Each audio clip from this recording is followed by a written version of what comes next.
E canto enquanto houver um canto pra cantar. Cantoria, em cada canto um canto. Olá, esse é o programa Cantoria, em cada canto um canto. Eu sou o Jorge Camargo e hoje eu tenho aqui um convidado muito especial, professor universitário, compositor e, para além de tudo isso, um grande e querido amigo. Eu estou falando do Gladir Cabral. A casa grande é branca e branda como a seda, acolchoada, fina e nobre como a renda. O convidado do programa Cantoria de hoje, o catarinense Gladir da Silva Cabral, dentre muitas habilidades, tem desenvolvido a capacidade de escrever canções. E em seus mais de 40 anos de trajetória, Gladir atingiu a marca extraordinária e rara de mais de 1000 canções escritas. Doutores caros, fortes, ricos e senhores. Então, Jorge, é um prazer estar contigo nesse momento, nesse programa, e começar esse diálogo, né? A gente compartilhar nossas ideias, nossos corações. De fato, temos uma amizade, um relacionamento aí que já tem uma história, e já temos algumas canções aí, né, feitas em parceria, que de certa forma nos ajudam eu creio que a consolidar, né, esse vínculo, essa amizade. Eu queria começar com uma primeira pergunta. O nome do programa é Cantoria, em cada canto um canto. Então eu queria saber, e queria que você falasse para quem está nos assistindo, em que canto começa a sua história de vida e a sua história de arte? Bom, eu nasci no sul do Brasil, nasci em Santa Catarina, numa cidade portuária, chamada Itajaí, e bom, foi lá que começou a minha vida, que começou a minha história, né? Como criança, brincando e correndo e ouvindo música, muita música, e de lá para outros lugares, né? Tendo passado por Florianópolis, tendo passado por Campinas, mas sempre voltando, e as raízes continuam aqui no sul. Agora eu moro em Santa Catarina ainda, mas mais ao sul ainda, já perto da fronteira com o Rio Grande, onde tenho trabalhado, onde tenho dado aulas, onde tenho vivido. Muito bem. E com relação, Gladir, a gente pensar em canto num sentido mais amplo, em que cantos, ou para que cantos, o seu canto, a sua arte, a sua produção artística tem ido? Em termos culturais ou estéticos, a minha canção sempre tem dialogado com a noção de país, de Brasil, né? Então, embora tendo nascido num pedacinho do Brasil, um pedaço periférico do Brasil, mas sempre atento e ouvindo, e sob a influência da música brasileira e da literatura brasileira mais ampla. Então, ouvindo desde Vinícius, Toquinho, Gilberto Gil, Tom Jobim, ouvindo o Clube da Esquina, Milton Nascimento. Então são essas referências para mim, né? No caso, referências musicais que me consolidaram. Claro que além da música estrangeira, que eu também ouço, né? Claro, sempre ouço música popular de toda parte, né? Tenho um apreço muito grande pela música argentina, por exemplo, né? Uma das influências da minha vida foi a música de Mercedes Sosa, de Violeta Parra, do Leon Gieco, que é um músico argentino que ainda atua, né? E além dessa música argentina, a música popular, né, britânica, os Beatles e os americanos, e Bob Dylan, e tudo isso vai virando um caldeirão, né? E a gente vai tentando reagir e responder a essas influências que para mim são preciosas, né? Continuo dialogando com essas referências até hoje. Você falou em música, né? A música tem um papel importante na sua vida. A música nos conecta com pessoas. Que outro tipo de conexão você experimentou através da música? A música tem a ver com a sua trajetória espiritual também, Gladir? Sem dúvida. Talvez ela esteja numa posição central nessa questão da espiritualidade. Porque eu nunca dissociei, na verdade, a vida devocional da música. Então, mesmo nos tempos de juventude, adolescente, eu sempre que lia a Bíblia e orava, eu estava com o violão perto e próximo, então sempre reagindo e respondendo musicalmente. Mais recentemente eu fiz um projeto que eu estou agora compartilhando em forma de podcast de leitura dos Salmos. Isso demorou mais de 5 anos. Fazendo a Lectio Divina, orando e sempre resultando em canções, né? Então, para mim, a música tem a ver com espiritualidade, talvez porque a música é uma linguagem que transcende a linguagem verbal, né? A linguagem discursiva, né? Que nós conhecemos, nossa linguagem, o falar. A música é um outro tipo de linguagem, talvez mais vaga, né? Mais imprecisa no sentido de emoções e de conceitos, mas por isso mesmo talvez muito útil na espiritualidade. A gente pode dizer coisas e ir a lugares que a palavra verbal não consegue chegar e não consegue dizer, né?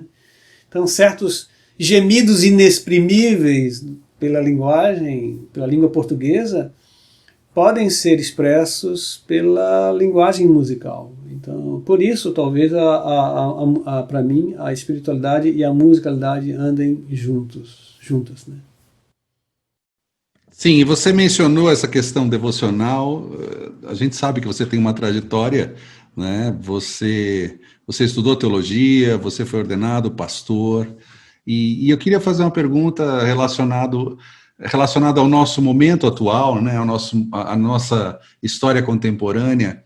A gente é fruto de uma tradição cristã protestante e reformada. E quais elementos dessa tradição, pensando nas origens dessa tradição, são elementos que lhes são os elementos mais caros, Gladir, e que de alguma maneira dialogam com a nossa realidade presente? Então, bom, tem muitas coisas, bastante coisas, Jorge, mas assim, basicamente a centralidade da palavra, né? A importância da palavra pregada, da palavra anunciada, da palavra refletida, da palavra lida, da palavra traduzida, e também das escrituras sagradas, a importância que a teologia reformada dá à centralidade à palavra, isso para mim é muito importante. O conceito de arte como sendo resposta à provocação da palavra, isso também é muito importante para mim, é fundamental para mim. Eu não vejo a arte de outra maneira. Para mim, qualquer arte, seja pintura, teatro, música, literatura, é sempre uma resposta. Então, essa noção de arte como resposta à provocação da palavra divina é, para mim, fundamental. É um eixo central e é uma herança da nossa tradição reformada. Outra coisa importante que a tradição reformada me ensinou é sobre a falibilidade dos projetos humanos. A fé reformada reconhece que nada é eterno, nada é absoluto entre os discursos e as criações e as instituições humanas. E romanas também, né? E romanas, tudo que tem a ver com o império, né? Por quê? Porque mostra muito claramente, né, que nós somos seres finitos, falhos e dependentes da graça de Deus. Isso é uma lição inesquecível que eu aprendi com a teologia reformada, inclusive a instituição religiosa. Por isso, um dos preceitos importantíssimos para Calvino era que a igreja reformada fosse sempre capaz de se refazer, de se reconstruir, de se reformar. Então, para mim, eu acho isso revolucionário, assim, do ponto de vista institucional, do ponto de vista da experiência religiosa, né? Ou seja, essa é uma tradição que para mim é muito cara. A ideia de que a gente não pode se acomodar, nós não podemos nos acomodar com uma forma, com um formato religioso, mas a gente é livre e é provocado a recriar sempre novos modos de responder ao Eterno. Muito, muito bom, Gladir. Eu queria te agradecer por esse nosso papo rápido e queria pedir que você fechasse essa nossa conversa com uma de suas muitas canções, né? Eu posso dizer com uma de suas muitas centenas de canções, já que você escreveu mais de 1000. Então, eu queria compartilhar uma canção que tem a ver com arte, que tem a ver com Van Gogh. Essa canção tem como título Os Olhos de Van Gogh. E eu li as cartas de Van Gogh e alguns textos biográficos também, e é impressionante a peculiaridade dos olhos de Van Gogh. Van Gogh tinha a sensibilidade para cores muito interessante, e isso se reflete nas obras dele, nos quadros dele. Ou seja, numa cena em que as pessoas normais viriam basicamente assim, o escuro e o claro, vamos dizer assim, a noite é escura, é negro, por exemplo, é sombra. Van Gogh enxergaria na noite, e ele enxergava na noite, cores. O amarelo, o violeta, o vermelho. Então, é outra forma de olhar. Ele tinha uma sensibilidade, uma capacidade de enxergar cores genial. Então eu fiz uma canção falando sobre isso, e aí eu vou compartilhar.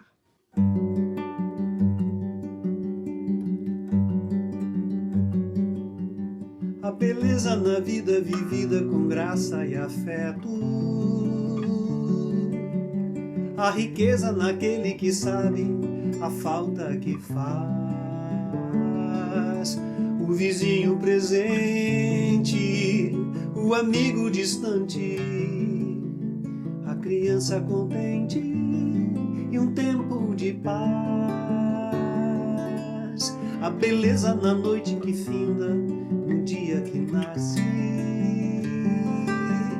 contenteza na luz que clareia os temores cruéis, uma vela que acende, o fogão que se aquece, uma tela que nasce na luz dos pincéis.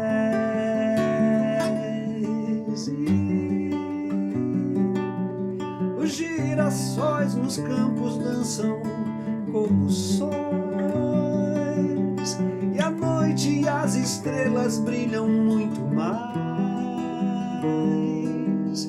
nos olhos cristalinos de Van Gogh.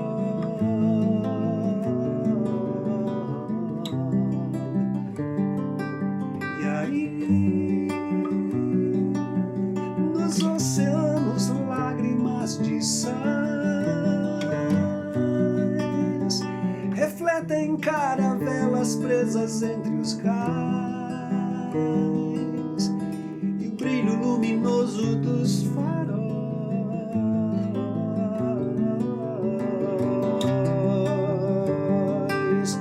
a beleza na noite que finda, no dia que nasce, contenteza na luz que clareia os temores cruéis,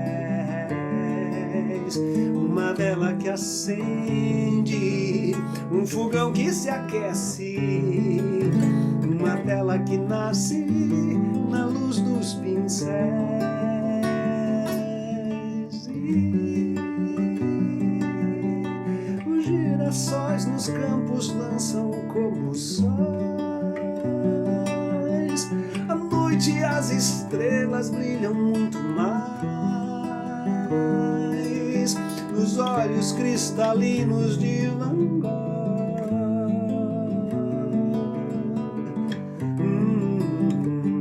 E aí, nos oceanos, lágrimas de sais refletem caravelas presas entre os cais e o brilho luminoso dos faróis,